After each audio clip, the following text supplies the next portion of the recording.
കേരളത്തിലെ ആദ്യത്തെ നിയമസഭ നിലവിൽ വന്നത് 1957 ഏപ്രിൽ 1. കേരളത്തിലെ ആദ്യ ഗവർണർ ആരാണ്? ബി. രാമകൃഷ്ണറാവു. കേരളത്തിൽ എത്ര തവണ രാഷ്ട്രപതി ഭരണം വന്നിട്ടുണ്ട്? 7 തവണ. കേരളത്തിലെ ആദ്യ റബ്ബർ തോട്ടം? നിലമ്പൂർ. കേരളത്തിലെ ആദ്യ കയർ ഫാക്ടറി എവിടെയാണ്?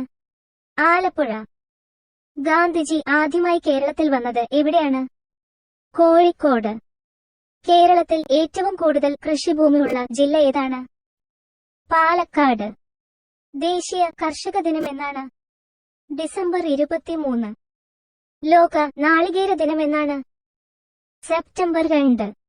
ഇന്ത്യയിലെ ഏറ്റവും വലിയ ഏലത്തോട്ടം എവിടെയാണ്? ഇടുക്കി. കേരളത്തിലെ നെൽക്കിണ്ണം എന്നറിയപ്പെടുന്ന ജില്ല? പാലക്കാട്. ഹരിതകേരളം പദ്ധതി ഉദ്ഘാടനം ചെയ്ത വർഷം? 2016. ഇന്ത്യയിലെ ആദ്യത്തെ തേനീച്ച പാർക്ക് നിലവിൽ വന്ന ജില്ല? ആലപ്പുഴ.